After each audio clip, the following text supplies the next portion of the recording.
Gloire à Dieu, alléluia. Le Seigneur est bon, le Seigneur est présent, le Seigneur fait des merveilles. Je ne me suis pas consulté avec la louange, mais waouh, tous les chants de ce matin, c'était la prédication d'aujourd'hui. Waouh, j'écoutais, j'ai dit waouh. Il y a même un geste prophétique de ma sœur Méliane. Tout à l'heure, elle a éteint la lumière et puis elle l'a rallumée. Je fais, pourquoi elle fait ça? Et puis après, j'ai lu mon message, c'est des ténèbres à la lumière. J'ai fait, waouh, c'est bon ça, merci ma sœur. Alléluia. Ce matin, je vais vous parler des voyages missionnaires de Paul, du deuxième voyage missionnaire de Paul quand il va se retrouver en prison. Mais avant, permettez-moi de vous rappeler ce qui s'est passé dans les épisodes précédents, comme ils disent dans les séries. Alors avant de commencer par le deuxième voyage, on va survoler rapidement le premier voyage missionnaire de Paul. Et donc on sait très bien, bon on ne va pas les afficher, laissez-moi juste écouter. C'est chapitre 13 des Actes. Et à Antioche, dans l'église, il y a déjà des prophètes. Ils sont en train de prier. Et le Saint-Esprit leur dit mettez-moi à part Paul et Barnabas pour ce que j'ai prévu pour la mission. Et donc, ils vont être choisis, Paul et Barnabas, et ils vont aller prêcher l'évangile. Et waouh! Ça paraît joyeux, hein, cette histoire-là, hein, d'être envoyé par le Seigneur. Je t'ai choisi, le Saint-Esprit a parlé, les anciens, les prophètes ont prié pour moi, ils ont imposé les mains. Mais waouh, quelle gloire! Là, je suis tranquille. Je suis dans les voies du Seigneur. Là, il ne peut rien m'arriver. Hein, c'est les plans de Dieu, merveilleux. Et tout le monde dit... Amen, alléluia, moi le premier, mais ça se passe pas comme ça. Il va y avoir des obstacles, il va y avoir des choses qui vont se présenter. Et voilà, et donc cheminement, ils vont se retrouver à Paphos, c'est l'île de Chypre. Et puis il y a cet homme-là, Sergius Paulus, là, un homme intelligent, il voulait connaître la présence de Dieu, mais il y a un obstacle. Il y a déjà ce magicien-là, Bar-Jésus s'appelle. Il va créer une certaine opposition, déjà, ça commence. Il va chercher à détourner les voies. Et Paul de Tarse, il va prendre autorité, il est rempli du Saint-Esprit et il va le traiter, il va dire « Oh, espèce de ruse, de fraude, du diable, arrête de pervertir les voies du Seigneur. » Et donc il va prendre autorité. Et c'est bon de prendre autorité, c'est bon de prendre position. C'est pas juste pour dire « Oh, mais Seigneur, ça va pas, cet homme-là, c'est pas bien ce qu'il fait. » Non, il va prendre autorité. Et finalement, il va se retrouver aveugle, un peu comme Saul, un peu comme Paul finalement, avant de se convertir, au moment de sa conversion, on va dire. Ça, c'est le premier obstacle. Et ensuite, le cheminement continue. Ils vont à Perge, et puis là, ils vont à Perge en Pamphylie, et puis ensuite à Antioche, voilà. À Antioche, il arrive à la synagogue, Paul, et puis il partage la parole de Dieu. Et c'est merveilleux, il partage comment Jésus est venu sur terre, comment il a fait des miracles, il a fait des exploits, voilà. Et puis il annonce la bonne nouvelle de Jésus, qu'il a ressuscité des morts, et il disait croyez en Jésus, croyez en Dieu. Et tous les gens étaient là à écouter, c'était merveilleux. Mais on voyait déjà qu'il y avait une division entre ceux qui écoutaient et puis les juifs, les pieux de la synagogue donc il va y avoir une division qui va être créée à Antioche, et on va l'inviter à revenir prêcher le dimanche suivant, le samedi suivant, le jour du Shabbat. Et là, c'est carrément toute la foule qui va venir pour écouter. Waouh, mais comment un homme qui arrive, finalement, il arrive à prêcher devant une foule entière. Donc là, les Juifs, ils vont être jaloux, ils vont s'opposer, ils vont le contredire, il va se faire insulter. Pour le moment, ça va, hein. C'est pas de la persécution, ce sont que des petites tribulations, entre guillemets. Et au final, ils vont utiliser des femmes d'un rang élevé pour faire barrage. Ils vont créer vraiment une persécution et ils vont les chasser du territoire. Oh, mais Seigneur! Mais finalement, ce qu'on en retient de là, c'est que il y a quand même un nombre important de gens qui ont cru à la parole de Dieu, et surtout la parole se répandait dans tout le pays.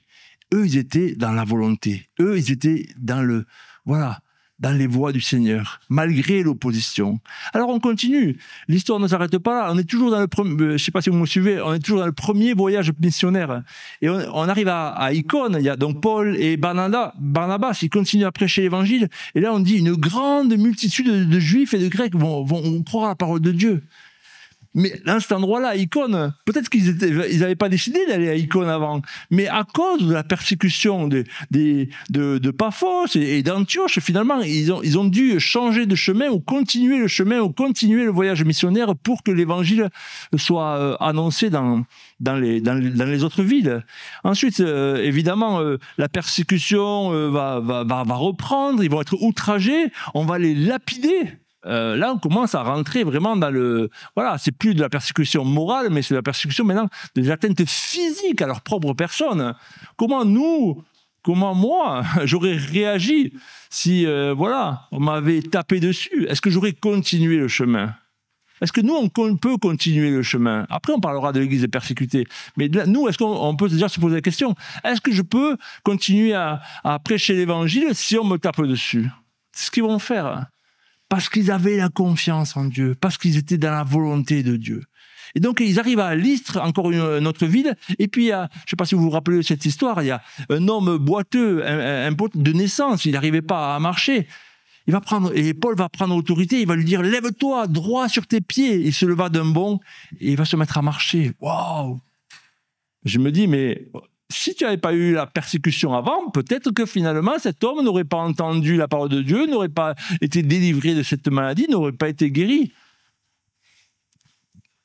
C'est dur, hein? On ne souhaite pas cette persécution, on ne souhaite pas cette tribulation. Mais enfin, voilà, finalement, cet acte miraculeux que Dieu va faire à travers leurs mains, mais ils vont être élevés au niveau des dieux. Tous, ils vont le prendre pour des dieux. Et donc, ils sont confondus, ils ne savent pas quoi faire. Ils commencent à arracher leurs vêtements en disant « Mais non, regardez, nous, on est des hommes, on n'est pas des dieux. » Et finalement, de ce statut de héros, un peu, ils vont passer de héros à martyrs, parce que finalement, il va y avoir des Juifs qui vont venir d'autres villages ou d'autres villes précédentes et qui vont venir gagner la foule, retourner la foule contre eux, et vont les traîner hors de la ville et vont les frapper, pensant même qu'ils étaient morts. Là, on passe à un stade au-dessus. Donc, ils se sont fait taper dessus précédemment. Cette fois-ci, ils continuent à prêcher l'évangile. Et maintenant, jusqu'à ce qu'ils meurent. Peut-être qu'ils étaient morts, mais finalement, il va les entourer, il va ressusciter. La parole ne le dit pas, mais c'est ce qu'on entend, pensant qu'il était mort. Mais les disciples l'ayant entouré, se leva, il entra dans la ville. Donc, dans quel état il était? En tout cas, il était bien atteint dans sa chair. Est-ce qu'il faut continuer? Est-ce qu'il faut continuer? Ça, la question qu'on peut se poser, de héros à martyr. Il continue, il va à Derbe. On a bientôt fini le premier voyage missionnaire de Paul. Il va à Derbe. Et à Derbe, qu'est-ce qui se passe? Ils évangilent la ville et ils font des disciples. Waouh! Et ensuite, ils vont retourner, ils vont faire le cheminement inverse. Je retourne là où je suis passé, je retourne là où ils ne voulaient pas, je retourne là où je me suis fait taper dessus. Pourquoi je vais là-bas? Pour fortifier l'esprit des disciples, les exhortant à persévérer dans la foi. C'est ceux qui sont atteints dans leur chair, dans leur morale, qui vont exhorter, qui vont encourager ceux qui sont confortablement, je ne sais pas comment on dit, installés, ou ceux qui n'ont pas... En tout cas, ceux qui ont entendu l'évangile, ceux qui sont peut-être des bébés spirituels, pardon pour l'expression, mais en tout cas, qui viennent de se convertir, qui viennent d'accepter Jésus comme leur Seigneur et leur Sauveur. C'est eux, ils ont une telle foi, une telle assurance, une telle confiance, parce qu'ils sont dans les voies de Dieu. Waouh! Voilà comment se termine le premier voyage missionnaire de Paul. Ils vont rentrer à Jérusalem, ils vont raconter tout ce que le Seigneur a fait. Il va y avoir des discussions, on ne va pas rentrer sur ça. Mais ensuite, ils décident, 1 an ou 2 ans plus tard, de retourner. On ne peut pas les laisser comme ça. Dans quel état est l'Église? Comment ils se trouvent? Et là, commence le deuxième voyage missionnaire de Paul. Il va retourner sur les mêmes villes, à Derbe, à Lystre. Là, il va y avoir un Timothée, un jeune Timothée, ils vont le prendre avec eux. Et puis ensuite, ils veulent aller dans des endroits, mais l'Esprit de Dieu les empêche.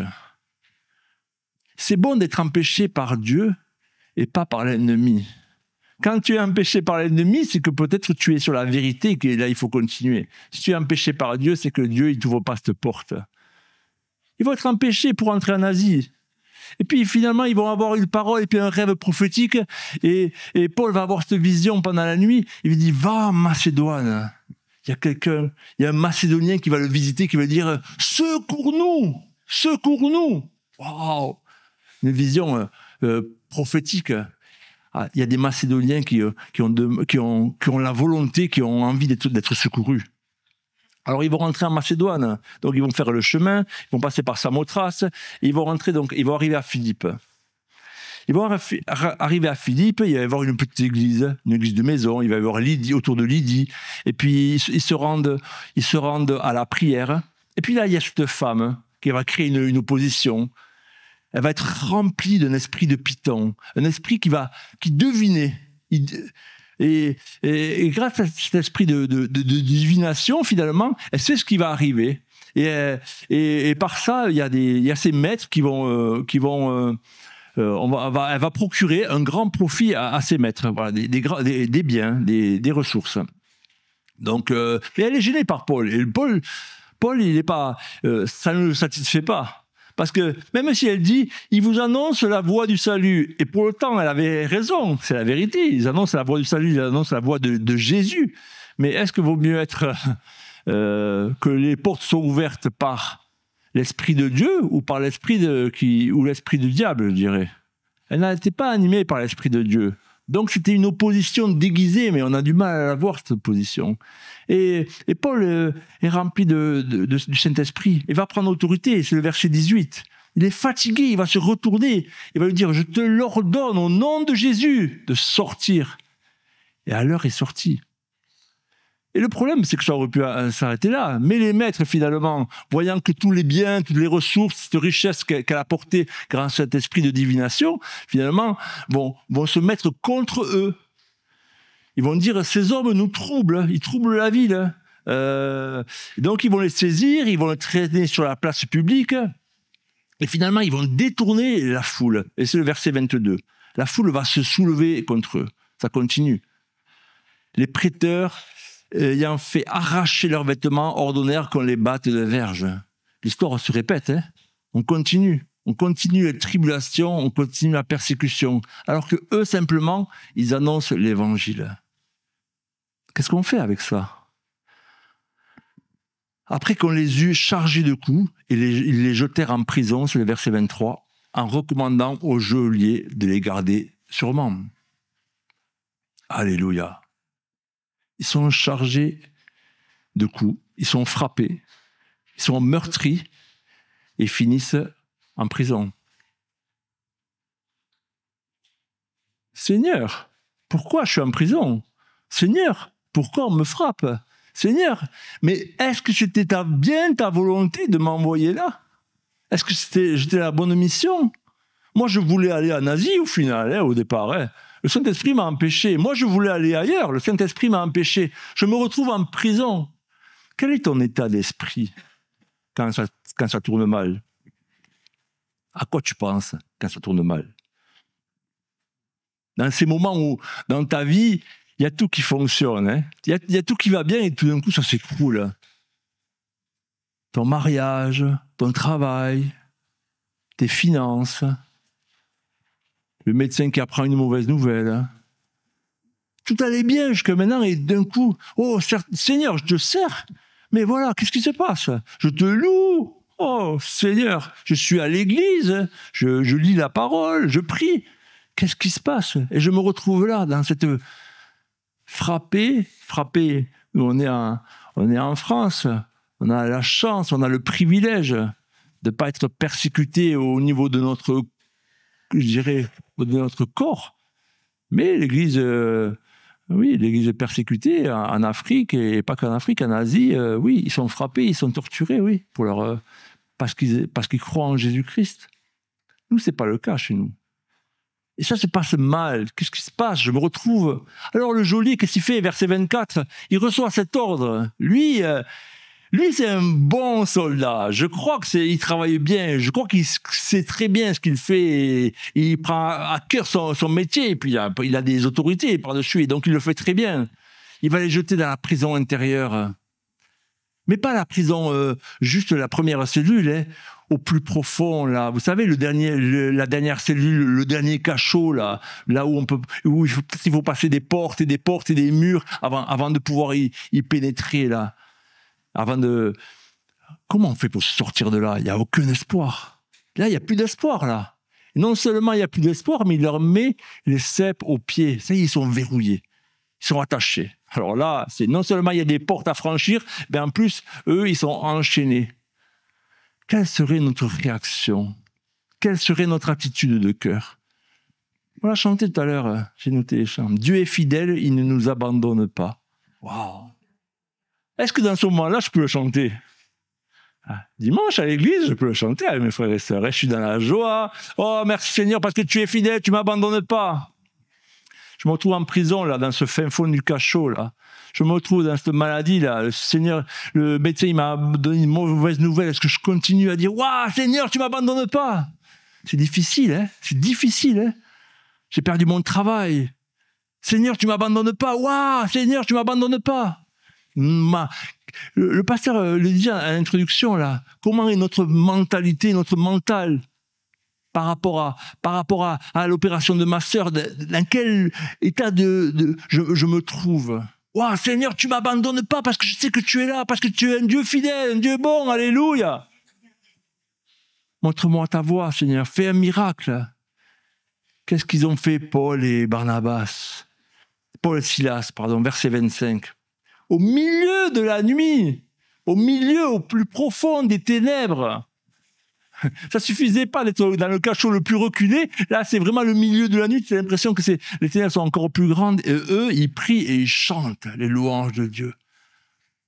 Quelle foi! Je ne sais pas si j'ai cette foi. Ils chantent les louanges de Dieu au milieu de ces ténèbres puissantes qui les environnent. Et les prisonniers les entendaient. Il y a des versions qui disent « et les prisonniers les écoutaient ». Plus fort que les entendaient, ils les écoutaient. Ils se disaient autour d'eux « mais comment ils font ces deux-là pour chanter là où on est au même endroit qu'eux, hein. Mais moi, je les écoute. Je peux pas. Je peux pas. Je suis admiratif. » Mon frère, ma sœur, quand tu es dans la souffrance, hein, quand tu es dans quand ça fonctionne pas, hein, ton attitude de cœur, ton comportement autour de toi, ça va influer, ça va impacter. Ton attitude physique, ton attitude morale, ton attitude même au niveau des mots qui sortent de ta bouche. Est-ce que tu vas te plaindre ou est-ce que tu vas louer le Seigneur? Est-ce que tu vas crier à l'injustice? Je comprends pas, c'est l'incompréhension. Je suis dans tes voies, Seigneur. Oui, tu peux crier à l'incompréhension, mais est-ce que tu dois crier à la colère, à l'injustice? Est-ce que tu dois crier, c'est pas normal, je ne mérite pas ça? Loue le Seigneur. Ça, c'est un exemple, il nous montre, il est en train de nous encourager. Au fond de la prison, ils sont en train de nous montrer quelle est la voie. Comment se comporter? Merci pour Paul, merci pour Silas. Les louanges de Dieu, on a chanté ce matin, qu'on puisse chanter quand on est au fond du lit en train de souffrir, quand la fièvre nous terrasse. Oh, eh bien je mets des louanges au lieu de me plaindre. Et j'écoute. Les prisonniers, ils entendaient. Alléluia. Et je crois qu'ils étaient vraiment dans la volonté de Dieu, parce que oui, l'évangile était annoncé, oui, la parole de Dieu se propageait dans le pays, mais elle devait passer par la prison. Jésus a dit, je suis venu pour délivrer les captifs. Mais les captifs, ils sont en prison. Il y a des captifs qui ne sont pas en prison, mais il y en a qui sont en prison, qui sont vraiment enchaînés au premier degré. Gloire à Dieu. Et un tout à coup. On en parlait vendredi, tout à coup, hein. On s'attend à Dieu. Verset 26. Tout à coup, j'aime bien tout à coup. Tout à coup, c'est le verset 26. Il se fit un grand tremblement de terre, en sorte que les fondements de la prison furent ébranlés. Et au même instant, les portes s'ouvrirent et les liens de tous les prisonniers furent rompus. Waouh! Tout à coup de Dieu. La puissance de la louange. J'ai pas eu à me battre contre les chaînes qui me tenaient là. Contre les portes de fer, contre les barreaux des prisons. Juste la puissance de la louange de Dieu. Dieu est fidèle, on l'a chanté tout à l'heure. Dieu ne nous abandonne pas. Au milieu des ténèbres, au plus profond de ton angoisse, de ta persécution, de ta maladie, de tes problèmes au plus profond, tu chantes et Dieu agit. Tu chantes et Dieu agit et Dieu intervient. Alléluia. Oh, gloire à toi, Seigneur. Alléluia. Et Dieu répond. Merci, mon Dieu. Tout à coup, c'est le tout à coup de la Pentecôte où quand ils étaient réunis dans la chambre haute, tout à coup, des flammes de feu et un vent impétueux est venu dans cette chambre haute. Là, il y a un tout à coup de Dieu et Dieu est intervenu. Et verset 27, j'aime beaucoup. Le geôlier se réveilla. Waouh, mais oh, t'étais le seul ou quoi à dormir? Qu'est-ce qui se passe? Tous les prisonniers, ils écoutent, il y en a qui chantent, il y en a qui écoutent, et toi, tu dors. C'est extraordinaire, cette histoire. Hein.